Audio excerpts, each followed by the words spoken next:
मौलाना तौकीर रजा ने कहा कि सड़क पर नमाज गलत नहीं है। उन्होंने कहा कि मैं देश में कहीं भी नमाज पढ़ सकता हूं। उन्होंने यूपी सरकार को चुनौती दी, कहा कि अगर हिम्मत है तो नमाजियों को सड़क पर नमाज पढ़ने से रोककर दिखाए। यही नहीं, तौकीर रजा ने राणा सांगा को भी गद्दार बताया। कहा कि राणा सांगा की कोशिश थी कि बाबर यहां आए और हमला करे।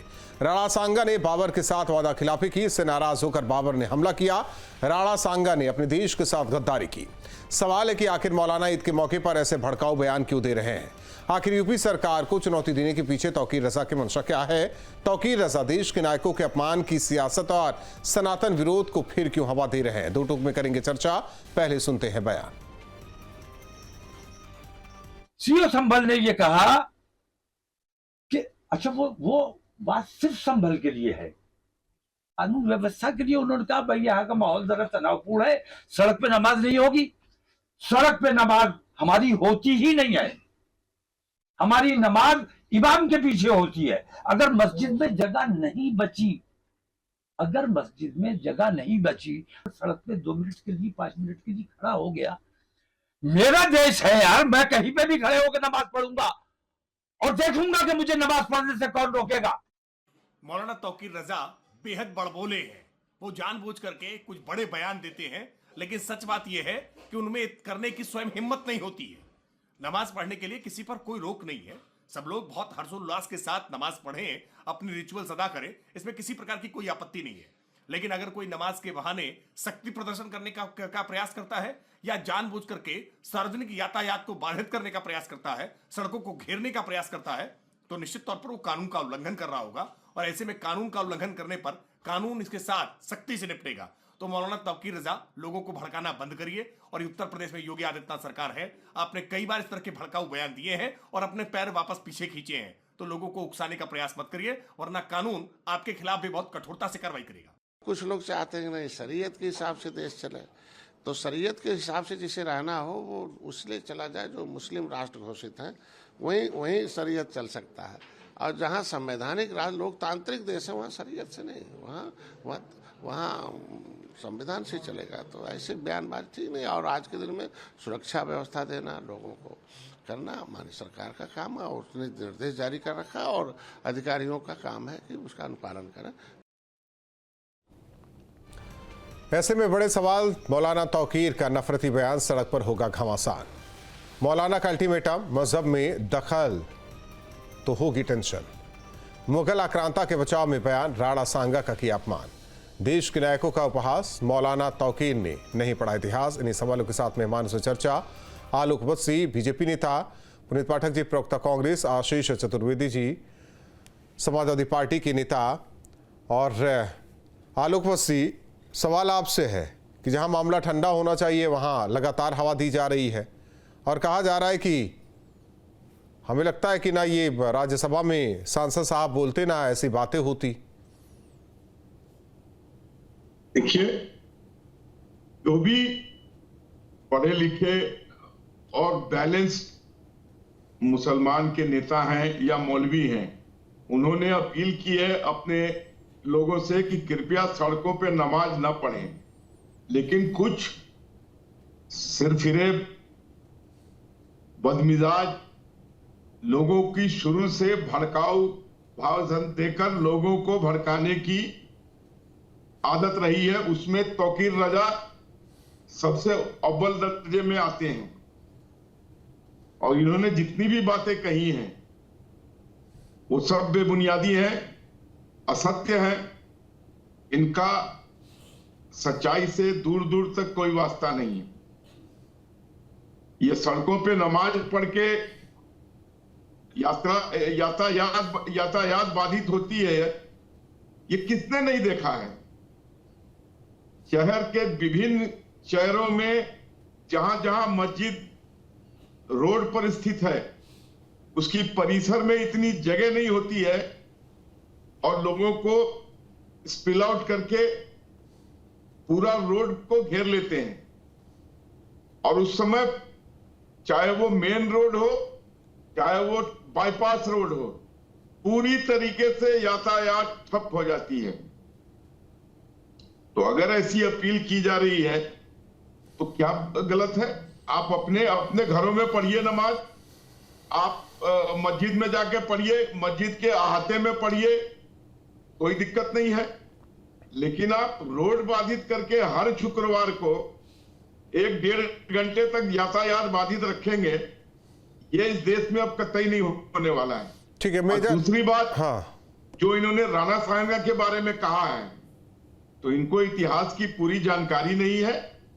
राणा सांगा को दौलत खान लोधी, जो रिश्तेदार था इब्राहिम लोधी का और पंजाब का गवर्नर था, उसने इनवाइट करके इब्राहिम लोधी को हराने के लिए बाबर को बुलवाया था। राणा सांगा का इनसे कोई दूर दूर तक का नाता नहीं था। संसद से बातें आई हैं तो ये बातें तो होंगी। अब इतिहास भी अपने ढंग से ठीक कर रहे हैं। मेजर आशीष जी, ऐसे बयानबाजी से किस दल को फायदा? देखिए, बहुत दुर्भाग्यपूर्ण है इस तरीके की बयानबाजी। आजकल देश में लोग अपने व्यक्तिगत लाभ के लिए, मैं देखता हूं बहुत से हिंदू धर्म गुरु हैं वो ऐसे बयान देते हैं, कुछ मुस्लिम मौलाना हैं वो लोग इस तरीके के बयान देते हैं। जिन लोगों को बात करनी चाहिए आपसी भाईचारे की और अच्छी बातें जनता को बतानी चाहिए, वो इस तरीके की बातें कर रहे हैं, ये बहुत दुर्भाग्यपूर्ण है।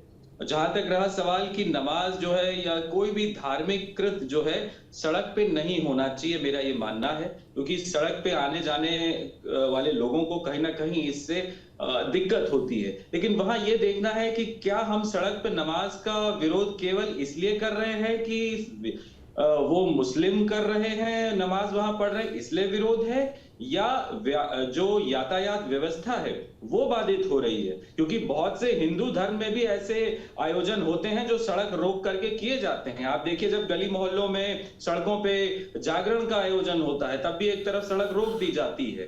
तो अगर हम उसे एक कानूनी चश्मे से देखेंगे तो हमें हर एक आयोजन जो किसी भी धर्म द्वारा किया जा रहा हो सड़क पे, फिर वो गलत होगा। लेकिन अगर आप केवल एक ही समुदाय के चीजों को बोलेंगे इससे यातायात बाधित हो रहा है, लेकिन जो हम करेंगे उसमें यातायात बाधित नहीं हो रहा है, तो फिर आप कानून के नजरिए से उसे नहीं देख रहे। हालांकि जो आपने सवाल उठाया है उसके लिए तो बाकायदा प्रशासन की इजाज़त चाहिए होती है, चाहे कुछ भी हो। कांवड़ यात्रा भी है कि अगर आपको सेवा भी करनी है, टेंट भी लगाना है, तो भी इजाज़त लेनी पड़ती है। अब आप लोग अलग अलग चश्मे से पता नहीं क्यों देख रहे हैं, लेकिन पुनीत पाठक जी, सवाल यह है कि भड़का कौन रहा है? क्योंकि पहले सियासतदान ये बातें करते नजर आए और अब मौलाना साहब कर रहे हैं। कुछ भी कहने से पहले मैं 2 पंक्तियां बोलना चाहता हूं और फिर शुरुआत करूंगा कि वो दौर दिखे जिसमें इंसान की खुशबू हो, इंसान की सांसों में ईमान की खुशबू हो, पाकीज़ा अज़ानों में पूजे मीरा के भजन, 9 दिनों के उपवास में रमजान की खुशबू। आज चैत्र नवरात्रि शुरू हुई है और कल ईद है। आपके चैनल के माध्यम से आपके सभी दर्शकों को मैं सबसे पहले बधाई देना चाहता हूं और उसके बाद शुरुआत करना चाहता हूं उस ओथ से जो मुख्यमंत्री लेते हैं कि मैं मुख्यमंत्री के रूप में अपने कर्तव्यों का श्रद्धापूर्वक और कर्तव्य निष्ठा से निर्वहन करूंगा। सभी प्रकार के लोगों के साथ संविधान और विधि के अनुसार है या पक्षपात, अनुराग या द्वेष के बिना न्याय करूंगा। अब हम आते हैं इस मुद्दे पे। अगर मुसलमान बिरादरी के लोगों को कल सड़क पे नमाज पढ़ने से इसलिए रोका जा रहा है क्योंकि यातायात प्रभावित होता है, तो आप मुझे बताएं और आपके सारे दर्शक जो देख रहे हैं वो मुझे बताएं कि आज संघ ने जो पथ संचालन का काम किया उससे कितने शहरों में ट्रैफिक डाइवर्ट किया गया, उसमें कितने शहरों में यातायात रुका। जब वीवीआईपी मूवमेंट होती है तो कितने शहरों में यातायात रुकता है। जब कांवड़ यात्रा होती है तो कितने शहरों में यातायात रुकता है। होली होती है, प्रशासन बोलता है कि 2 बजे तक बाहर ना निकले, तब क्या सड़कों पे होली नहीं होती है। और तमाम मुद्दे इस देश में, अगर मेरा सिर्फ एक मानना है कि नियम सबके लिए बराबर करना चाहिए। अगर आप किसी धर्म के आधार पे द्वेष फैला रहे हैं, लोगों में हाई पैदा कर रहे हैं, तो आपकी जो शपथ ली है उसका साथ बेईमानी कर रहे हैं। ठीक।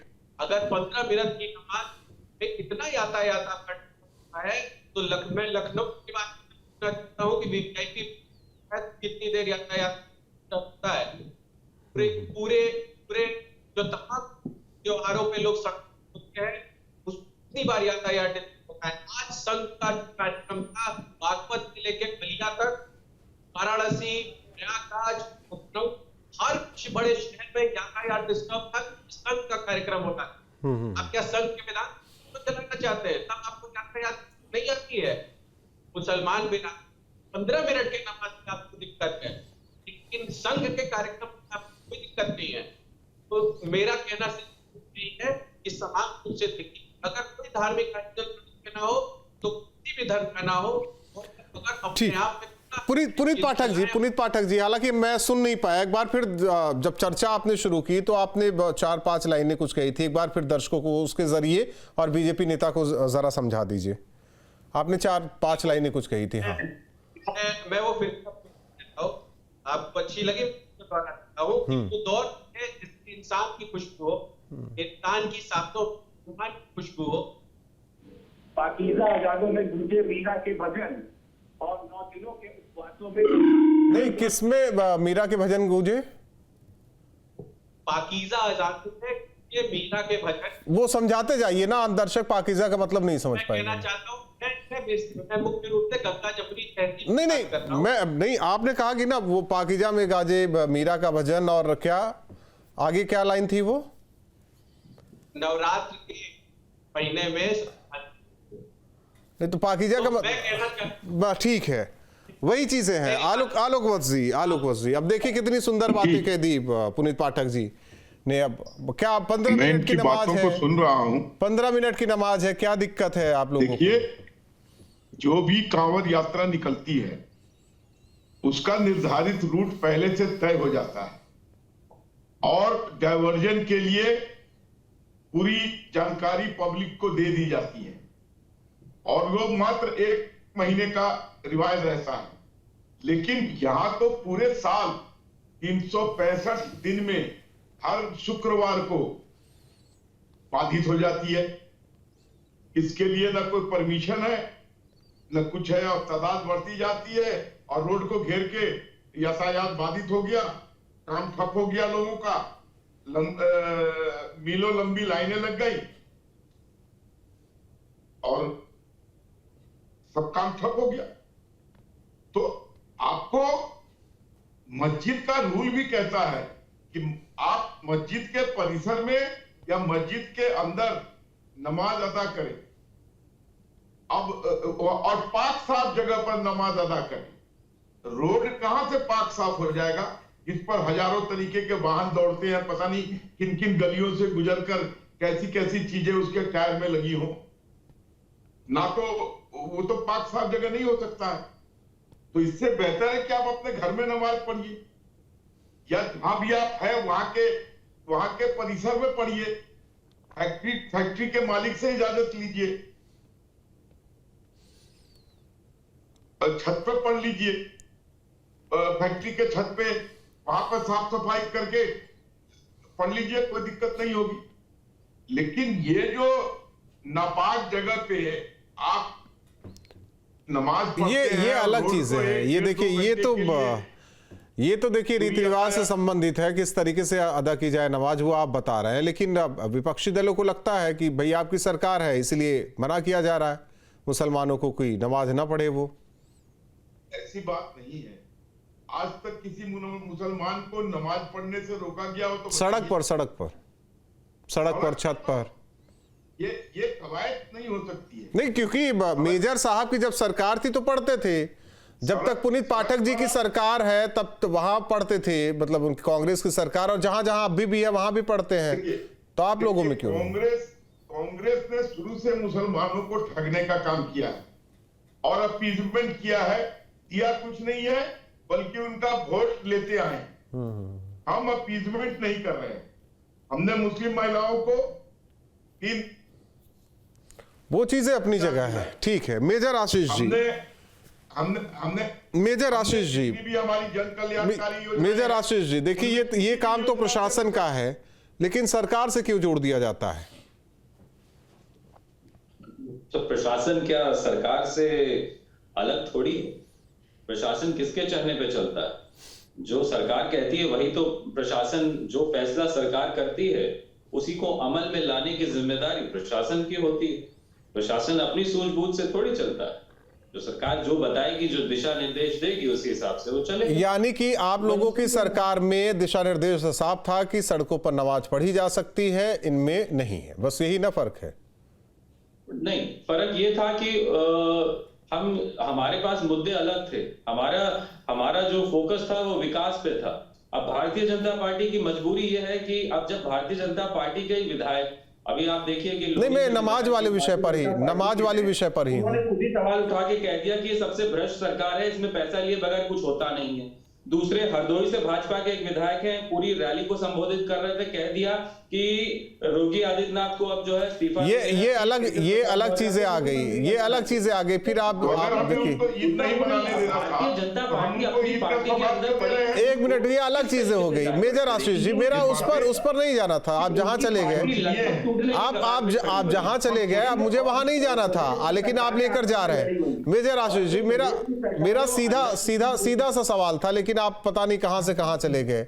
मेरा सीधा सा सवाल वजह बता रहा हूं ना कि भारतीय जनता पार्टी की मजबूरी में आपको बता रहा था कि वो इस तरीके से क्यों डाइवर्ट करने की जरूरत पड़ रही, वो बता रहा था। पुनीत पाठक जी, वो जो शपथ लेता है, कोई प्रधानमंत्री शपथ लेते हमारे देश के, वो शपथ पढ़ रहे थे। कोई मुख्यमंत्री शपथ लेते तो वो शपथ पढ़ रहे थे। शपथ में बहुत सारी चीजें कही कि राग द्वेष, धर्म, मजहब से ऊपर, ये तमाम बातें कही। लेकिन कई चीजें तो पुनीत पाठक जी, एक मिनट आलोक वत्स जी, पुनीत पाठक जी, आप लोग भी तो रहे, कई चीजें तो डिफरेंस तो दिखाई दिया ना आप लोगों ने समाज को, कि नहीं ये इनके लिए अलग व्यवस्था, आपके लिए अलग व्यवस्था, उनके लिए अलग व्यवस्था, उनके लिए अलग व्यवस्था। फिर वो राग द्वेष नहीं रहा, वो प्यार था। देखिए, हमने तो हमेशा यही कोशिश की है कि सबको समान रूप से लेकर चला जाए। आपने शुरू से ही कांग्रेस को फॉलो किया है, तो हमारा नारा रहा है कि ना जात पर ना पात पर बटन से मुहर लगेगा। नहीं, ये तो नारा है, नारे मैं उस पर नहीं जाना चाह रहा हूं। मैं आपसे सीधा सवाल था कि एक के लिए एक्ट बना, नियम अधिनियम सब कुछ बने, दूसरे के लिए कुछ नहीं बना। दूसरे में भी और भी बहुत है, अल्पसंख्यकों में उनके लिए ज्यादा कुछ नहीं, एक के लिए बहुत कुछ रहा। तब वो राग द्वेष वाली चीजें नहीं आई थी क्या? जी, वो मैं उस पे आता हूँ। देखिए, वो तब आपकी बात तब सही हो जाती है जब उसके पीछे कोई दूसरा मोटिव हो। तमाम मुद्दे उस समय ऐसे थे, लोगों के ऑब्जेक्शन थे, जिनकी वजह से वो काम नहीं हो पाए। और ऐसा नहीं कि उसके बारे में सोचा नहीं गया। उस समय के आप ड्राफ्ट पढ़िए या जिसकी आप बात कर रहे हैं, उसमें तमाम जगह ऐसा आया कि ये सब लोगों पे नहीं लागू हो सकता है। उसमें कुछ कॉम्प्लिकेशन थी, कुछ दिक्कतें थी, जो बहुत अच्छी तरह डॉक्यूमेंटेड है। और जहां जो मैं बात कह रहा हूं, वो तब आती है जब आपके में सामने दिखता है कि आपकी सोच में क्या अंतर है। भारतीय जनता पार्टी का काम करने का तरीका ही धार्मिक ध्रुवीकरण का है। मैंने आपके सामने बताया कि अभी संघ तो कोई सरकारी संगठन नहीं है ना, लेकिन उसका पद संचालन का जब कार्यक्रम होता है, कितनी देर जाता है? संघ देश नहीं चल रहा है। हाँ, वैसे ही वही वाली बात हुई आलोक वत्स जी कि किसी राज्य की विधानसभा का उद्घाटन होना था, नई बिल्डिंग बनी हुई थी, तो वहां एक पार्टी की बड़ी नेता चली गई, वो किसी पद पर नहीं थी, हाँ सांसद थी जरूर, वही वाली बात हो गई। अब फिर से दोहराइए, क्या कहा आपने? नहीं, मैंने नहीं, पुनीत पाठक जी कह रहे हैं कि संघ तो कुछ है नहीं, फिर भी देखिए पथ संचलन हुआ, रोडें रोक दी गई, यातायात रोक दी गई, तब तो कोई दिक्कत नहीं हुई आप लोगों को। वो तो कोई सरकारी संगठन भी नहीं है।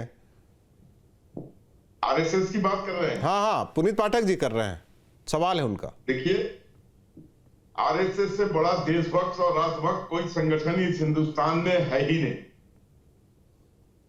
वो सिर्फ सदाचार, सुसंस्कृति, सत्यता, कर्मठता और देश प्रेम की पाठ पढ़ाने का काम करते हैं। इसके अलावा उनके यहां जाति धर्म कोई भेद नहीं है। लेकिन उनके जान पर जो खतरा है, उसको देखते हुए एहतियात बरती जाती है और कोई मामला नहीं। हम ऐसे वीर देशभक्तों को, ठीक है, ये तो उनका सवाल रहा, ये तो उनका सवाल रहा, आपका जवाब हो गया। शहीद होने नहीं लेकिन देंगे। मेजर आशीष जी, पुनीत पाठक जी का कहना कि देखिए लखनऊ में भी होता है, जब वीवीआईपी मूवमेंट होता है तो रास्ते रोक दिए जाते हैं, लोगों को दिक्कत होती है। अखिलेश यादव जब निकलते हैं तो क्या अब पहले से प्रोटोकॉल तय होता है, सड़क से जाएंगे तो यातायात ना रोका जाए, चलने दिया जाए, क्योंकि हम समाजवादी, हम सभी को साथ लेकर चलते हैं? यहाँ वीआईपी मूवमेंट और उसकी बात ही नहीं। नहीं, मैं ये पुनीत पाठक जी का सवाल है, वो पुनीत पाठक जी का सवाल है, मेरा नहीं। वो प्रोटोकॉल के तहत रोका जाता है।